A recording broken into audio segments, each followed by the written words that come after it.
తెలంగాణ ఉద్యమం, తెలంగాణ సాధించబడ్డ తీరు, తెలంగాణ సాధించుకోవడం కోసం చేసిన ఆందోళన రూపాలు, ఇవన్నీ తెలంగాణ అస్తిత్వ పోరాటాలు.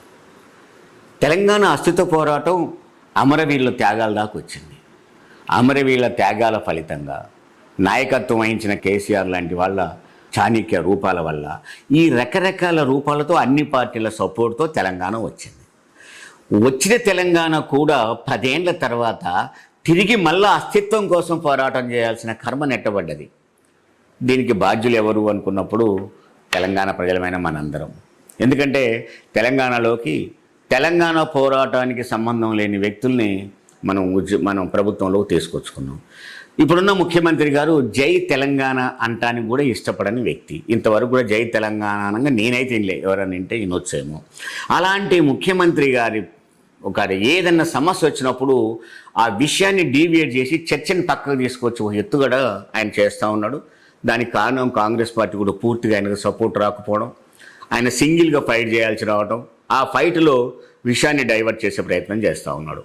అందుకని చివరికి ఆయన ఏం తీసుకున్నాడు, ఈ రైతాంగ ఉద్యమాన్ని దీని అందరినీ సైడప్ చేయడం కోసం ఏంటంటే రాజీవ్ గాంధీ జయంతి ఉత్సవాలు జరిపి రాజీవ్ గాంధీ విగ్రహాన్ని మేము పెట్టదలుచుకున్నాం. ఏం తప్పలేదు, రాజీవ్ గాంధీ విగ్రహాన్ని ఎందుకు పెట్టకూడదు? మాజీ ప్రధాని, బ్రహ్మాండంగా ఆయన కూడా ప్రాణాన్ని దేశం కోసం త్యాగం చేసిన వ్యక్తి, పెట్టవచ్చు. కానీ పెట్టడానికే చోటు లేనట్టు తెలంగాణ అస్తిత్వంలోకి దూరి ఆ తెలంగాణ తల్లి విగ్రహం పెట్టే చోటునే మేము రాజీవ్ గాంధీ విగ్రహం పెడతాము అనేదాన్ని తీసుకొచ్చే ప్రయత్నం. గతంలో తెలుగు తల్లి విగ్రహం ఉంది, తెలంగాణ ఏర్పడ్డాక తెలంగాణ తల్లి విగ్రహం పెట్టుకుంటామంటున్నారు. అదో సెంటిమెంట్లో ప్రధానమైన సెంటిమెంటు. ఆ ప్లేస్లోనే నేను రాజీవ్ గాంధీ విగ్రహం పెడతా అంటే దీని డీవియేషన్ పాలిటిక్స్ కాకపోతే అనవసర ఘర్షణ తప్ప ఏంటిది ఇది? అదే ప్లేస్లో పెడతాం, పక్కన పెట్టుకోకూడదు, మరో చోట పెట్టకూడదు. కానీ రాజీవ్ గాంధీ విగ్రహం మేము పెడతాం అక్కడ. అంటే తెలంగాణ అస్తిత్వానికే తీవ్రమైన ఛాలెంజ్ ఈ ప్రభుత్వం విసురుతూ ఉన్నది.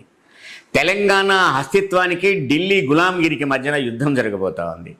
తెలంగాణ అస్తిత్వానికి తెలంగాణ అస్తిత్వ వ్యతిరేకులకు మధ్యన యుద్ధం జరగబోతూ ఉంది. తెలంగాణ తల్లి మరొకసారి బిడ్డలు తెలంగాణ తల్లి కోసం పోరాటం చేయాల్సిన పరిస్థితికి నెట్టబడింది. ఇది పాలకులు అర్థం చేసుకోవాలి. ఈ తెలంగాణ అస్తిత్వాన్ని అవమానపరచకూడదు, తెలంగాణ తల్లిని అవమానపరచకూడదు. రాజీవ్ గాంధీ విగ్రహం తీసుకొచ్చి ఎందుకు రాజీవ్ గాంధీ విగ్రహం పెట్టకూడదు అంటున్నారు తప్ప తెలంగాణ తల్లి విగ్రహాన్ని ఎందుకు తీసేయాలి అని జవాబు చెప్పడం లేదు.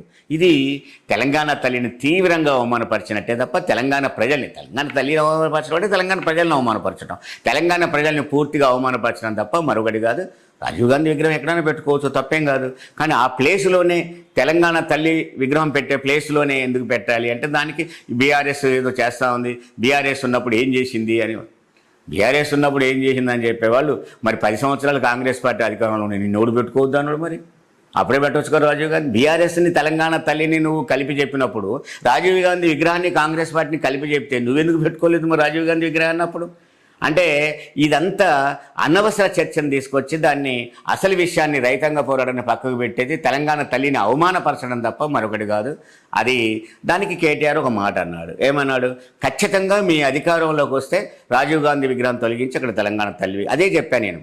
ఇక్కడ తెలంగాణ అస్తిత్వానికి ఢిల్లీ గులాంగిరికి మధ్యన యుద్ధం జరుగుతున్నప్పుడు నీకు అధికారంలో ఉన్నప్పుడు నువ్వు చేస్తే నాకు అధికారంలో ఉన్నప్పుడు నేను చేస్తాను మరొక పార్టీ ప్రకటిస్తుంది.